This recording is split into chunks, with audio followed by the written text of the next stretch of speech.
Hello friends, welcome to Kannan info Tamil. நம்ம இன்னைக்கு என்ன டாபிக் பார்க்க போறோம் அப்படின்னா, பிரான்சும் இந்தியாவும் இணைந்து AMCA 5ஆம் தலைமுறை போர் விமானத்துக்கு தேவையான இன்ஜினை டெவலப் செய்வதற்கான ஒப்பந்தத்துல கையெழுத்திட போறாங்க. இந்த ஒப்பந்தத்தின் மூலமா அதிக த்ரஸ்ட் கொண்ட ஒரு விமான இன்ஜினை உள்நாட்டிலே தயாரிக்கணும் அப்படிங்கிற இந்தியாவுடைய திட்டம் நிறைவேற போகுது. இந்த ஒப்பந்தத்தை வைத்து இந்தியா ஒரு மெகா இன்ஜின் தயாரிப்பு திட்டத்தை செயல்படுத்த போறாங்க. இந்த வீடியோல பிரான்ஸ் மற்றும் இந்தியாவுக்கு இடையிலான ஒப்பந்தம் இந்தியாவுடைய விமான இன்ஜின் தயாரிப்புல எப்படி ஒரு முன்னேற்றத்தை கொண்டு வருது, இந்த இன்ஜின்களை என்ன மாதிரியான விமானங்கள்ல இந்தியா பயன்படுத்த திட்டமிட்டிருக்காங்க, பிரான்சும் இந்தியாவும் இணைந்து உருவாக்கக்கூடிய இன்ஜினை பயன்படுத்த உள்ள AMCA போர் விமானத்தை இந்தியா எதற்காக டெவலப் செய்றாங்க, இந்த விமானத்தோட சிறப்பு அம்சங்கள் மற்றும் தாக்கும் திறன் குறித்து நம்ம டீடைலா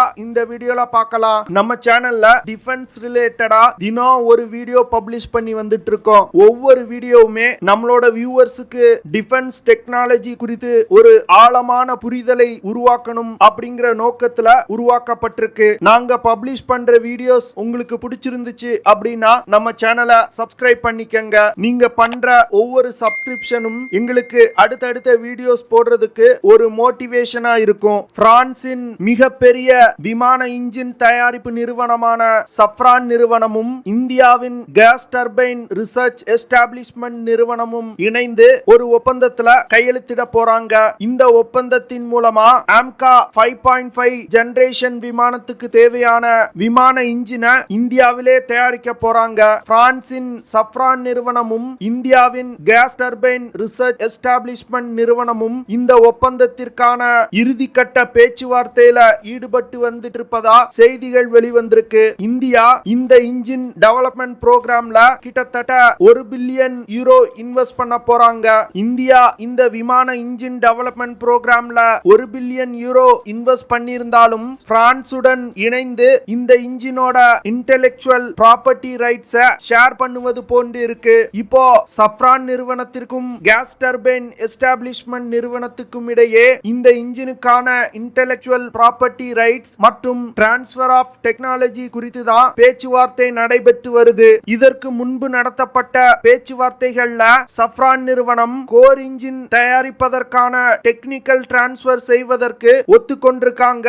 அது மட்டும் இல்லாம தயாரிக்கப்படும் இன்ஜினோட செயல்திறனை அதிகரிப்பதற்கும் இன்ஜினோட முக்கியமான பாகங்களை அப்டேட் செய்வதற்கும் இந்தியாவிற்கு சஃப்ரான் நிறுவனம் உரிமை கொடுத்திருக்காங்க. அது மட்டும் இல்லாம டெவலப் செய்யப்படும் இன்ஜினை வெளிநாட்டுக்கு ஏற்றுமதி செய்வதற்கு இந்தியாவிற்கு முழு உரிமை இருக்கு. ஆனா அந்த இன்ஜின் ஒரு விமானத்துல பொருத்தப்பட்டு ஒரு விமான ஏற்றுமதி ஒப்பந்தமா இருக்கணும். தனியாக இன்ஜினை தயாரித்து வேறு விமானங்கள்ல பயன்படுத்துவதற்காக ஏற்றுமதி செய்யணும் அப்படின்னா சஃப்ரான் நிறுவனத்திடம் அனுமதி வாங்கணும். அது மட்டும் இல்லாம ஃபியூச்சர்ல இந்தியா இந்த இன்ஜினை பேஸா வச்சு 130 கிலோ நியூட்டன் த்ரஸ்ட் கொண்ட இன்ஜின் மற்றும் UAE-கள்ல பயன்படுத்தக்கூடிய இன்ஜினை டெவலப் செய்ய போறாங்க.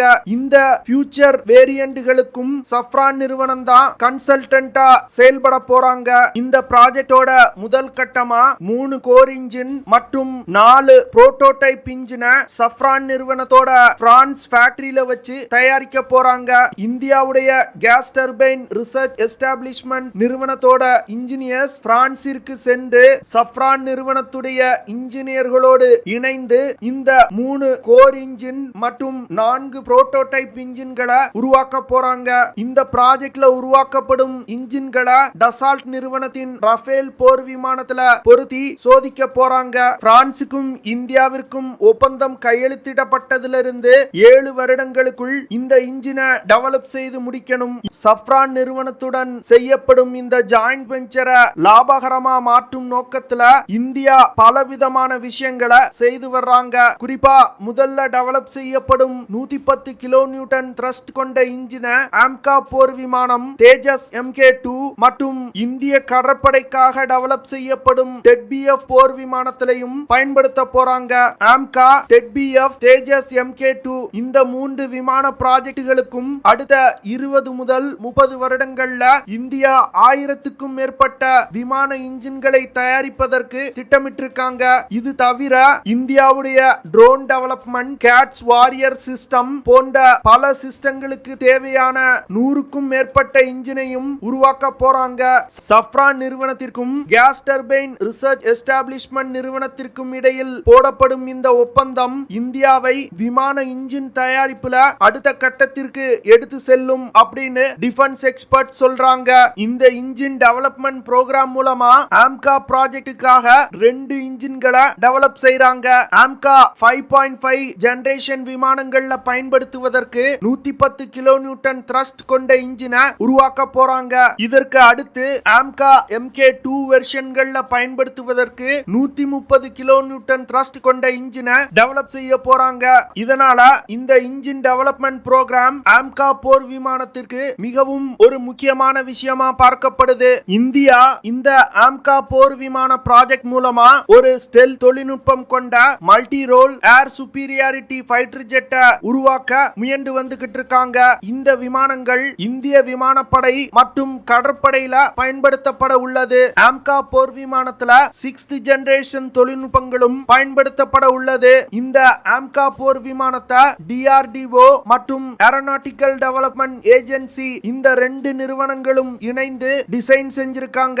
இதை மேனுஃபேக்சர் செய்ய போறது ஹிந்துஸ்தான் ஏரோநாட்டிக்ஸ் லிமிடெட் நிறுவனம். இந்த விமானம் தன்னுடைய முதல் பறத்தல 2024 வருடத்திலிருந்து 2025 வருடத்துக்குள் நடத்தும் அப்படின்னு எதிர்பார்க்கப்படுது. இந்திய படையில் 2030 வருடத்திலிருந்து 2032 வருடத்துக்குள் இணைக்கப்படும். AMCA போர் விமானத்தை ஹிந்துஸ்தான் ஏரோநாட்டிக்ஸ் லிமிடெட் நிறுவனம் மற்றும் இந்தியாவுடைய பிரைவேட் செக்டார் நிறுவனங்களும் இணைந்து தயாரிக்க போறாங்க. AMCA போர் விமானத்தை டெவலப் செய்யறதுக்கு கிட்டத்தட்ட 15,000 கோடி செலவாகும் அப்படின்னு எதிர்பார்க்கப்படுது. AMCA போர் விமானத்துல சிங்கிள் சீட்டர் மற்றும் ட்வின் சீட்டர் விமானங்கள் உருவாக்கப்பட உள்ளது. AMCA போர் விமானம் 2 பேஸா தயாரிக்கப்பட உள்ளது. முதல் பேஸ்ல AMCA MK1 அப்படிங்கிற விமானம் தயாரிக்கப்பட உள்ளது. இந்த விமானம் ஒரு 5.5 ஜெனரேஷன் தொழில்நுட்பம் கொண்ட விமானம். அடுத்து இரண்டாவது பேஸ்ல AMCA MK2 அப்படிங்கிற விமானத்தை தயாரிக்க போறாங்க. இந்த விமானம் ஒரு 6ஆம் தலைமுறை போர் விமானமா உருவாக்க போறாங்க. AMCA போர் விமானம் air superiority, ground attack, SEAD அப்படின்னு சொல்லக்கூடிய suppression of enemy air defence மற்றும் எலக்ட்ரானிக் வார்ஃபேர் மிஷன்களுக்கு பயன்படுத்தும் வகையில டெவலப் செய்யப்பட உள்ளது.